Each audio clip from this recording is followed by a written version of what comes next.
How can you look at a camera lens and speak normally? Not just normally, but confidently, engagingly, and be interesting and entertaining. How do you make it look natural? Let's find out. We all start somewhere. To begin with, anyone can learn to look confident on camera. Yes, even you. As a child, I was the opposite of what anyone would call charismatic. I was a deeply antisocial bookworm. I was the weird kid that the other children would avoid, and let's be honest, they had very good reason to avoid me. It wasn't until I was a teenager and I started working at my uncle's restaurant that I began to chip away at my social aggression, the power of a smile, of eye contact, and having common ground, food, pointed my feet in the right direction, even though I still had a long way to go. But just look at me now. You could be me. Only better, because you're not me. You're you, and that's better, for you especially. Number 1, confidence through preparation. Lesson number 1, preparation breeds confidence. For camera presence, preparation comes in 2 forms. Number 1, having a well-written script that you've run through aloud, at least once. Or knowing your material so well that you can speak extemporaneously, that means off the cuff, from an outline and a list of bullets. The better you know your content, the less likely you'll be to be thrown off by a mistake. Number 2, practice. The second lesson is you only get better by doing. Again, we have 2 areas of practice. Number 1, practice what you're going to say, either by running through it a time or 2 or ensuring that you are well versed enough in your material that you can riff off of your bullets smoothly. Number 2, keep getting on camera. By doing it more frequently, it naturally feels more natural. The more you shoot, the more comfortable you'll become and the more confidence you'll develop. Naturally. Number 3, focus on your audience, not the camera. If you too sometimes suffer from social anxiety, then this could work against you as well. If that's the case, then yeah, focus on the camera. It's a camera. For everyone else, that lens, not the monitor or LCD, because my eyes are not on you, they're somewhere else. Focus on the lens. The lens is a person, a singular, awesome, generous, loving person who has nothing but your best intentions at heart and wants you to succeed.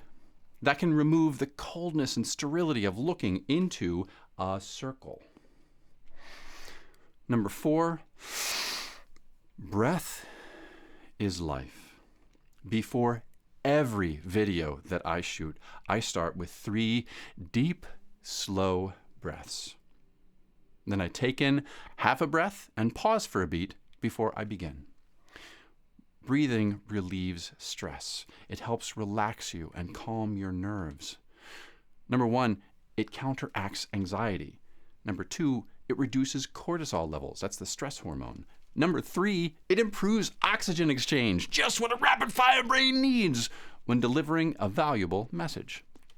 Number 4, focusing on your breath brings the chaos of your mind down to one of life's core and most essential functions, preparing and centering you. That relative calmness can also help you not rush through what you're going to say. Number 5, be at home in your body and powerful. Head up, shoulders back, chest out. A posture of strength, power. It opens your lungs for more breath and signals to your subconscious that you are strong and ready for whatever comes. And unless it's a somber topic, smiling is a great way to start and continue. It not only makes you appear more approachable, it also sends positive signals to your brain, keeping you energized and confident as you speak. Number 6, warm up. Your voice and your brain doze off when they don't get used for a while. Phlegm gathers on your vocal cords, and your mind wanders off into scuba diving and hiking and Ana de Armas. And they need to get prepared for the task at hand. do some light vocal warm-ups to loosen up your voice. Like I said a minute ago, this will also help with nervous energy. Those 3 deep breaths, when I take those in, I generally vocalize the out-breath.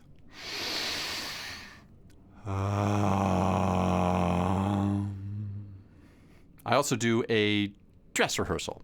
Something in my head just does not believe that it needs to be turned on unless everything else is turned on.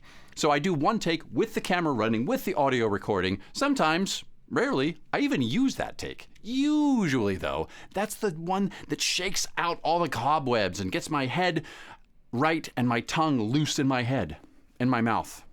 All the head and mouth, everything gets ready to go. Number 7, have a pre-recording ritual. Not counting the breathing and the warm-ups I've already talked about, I also do something at the start of every recording. Often, it's improvisational comedy to the camera. If it's good, I even release it separately. Check my shorts. You know what I mean. Generally, though, it's to get my energy level up to where I want it to be for recordings. They say the camera, adds 10 pounds. Well, it also subtracts 50% of your energy. So I want to get up and over. If you feel like you're going over the top, you're probably right where you want to be. Create your own ritual to get into the right frame of mind. Maybe create a playlist that you listen to before you start recording, or do a centering meditation, or maybe do some light exercise. Having some kind of habit that you associate with beginning a recording will send a signal to your inner self that this is when it needs to be in the frame of mind to be recording and delivering. Number 8, familiar equipment. At some point, whether it's the beginning of your journey or as you upgrade or because you have to shoot in an unfamiliar location, you're gonna have to deal with gear you're not comfortable with. That adds stress, it adds time, it adds the potential for difficult to correct mistakes. You know, if necessary, you can make part of your pre-recording ritual the setup. That helps it to become as familiar to you as regular exercise. That is actually part of my own ritual, since I can't leave my recording studio set up in my house. It's too small, and my family's too big. Good problems to have. Well, the too big family part. Number 9, embrace imperfections. This one took a bit. For some of my earlier videos, I would do 6, 7, 9 takes because my delivery was just not quite perfect. The result, by the way, still wasn't perfect, but it was a whole lot more stressful, and oh my gosh, did it take a long time to edit. Don't do that. People love imperfections. Everybody makes mistakes. A natural, flawed human is more relatable. People prefer natural, imperfect gemstones to the flawless man-made creations.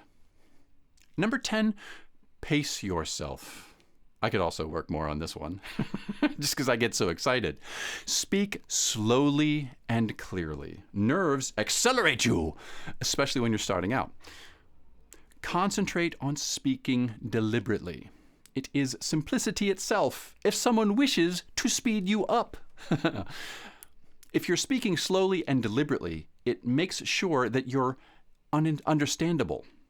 That can be especially important when your viewers have difficulty hearing or they don't speak your language natively. Everyone benefits from you doing that. For example, I tend to watch videos at 3 times normal speed. When people speak clearly, I can understand them a lot better, even at that rate. Number 11, dress the part. Dress in something that makes you feel comfortable and capable. Do your hair, put on makeup if you wear makeup, or if you don't wear makeup, I'm not going to stop you. Be aware of something with a logo or a design on it. Personally, for example, I like to show off my home state, so you'll sometimes see me in shirts depicting New Hampshire or something about it. It's part of what makes me happy. Number 12, get feedback. Ask for feedback. Your family, your friends, your colleagues. You know what? Even your viewers can help give you priceless constructive criticism, and sometimes not so constructive criticism. These, plus watching your own videos back, can be a huge benefit on improving how you are on camera. Last but not least, lucky number 13, Rhinohide. grow a thick or a slick skin. Most people are kind and loving and supportive. The ones who are not can be donkeys, let's say. Learn to either ignore them entirely or take what they say filtered through a wastewater reclamation layer that strips off the refuse, leaving only useful feedback. Haters gonna hate. Welcome to the internet. Confidence on camera is simple. Not necessarily easy, but it is simple. Prepare yourself, practice, practice, practice, and dress the part. And you will find yourself feeling more comfortable, more confident on camera. Just keep in mind, everyone that you know that looks great and looks confident on camera didn't used to. Everyone started somewhere. All you have to do is begin and continue. Keep pressing record.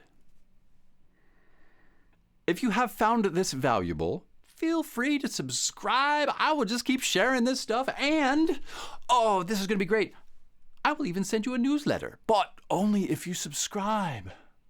So, go ahead, do it. It's in the description box. Go and subscribe. Good. Did you do it yet? Did you do? You didn't do it yet. How about now? Did you do it yet? Did you do it? I'm not sure that I want that to be my outro for this.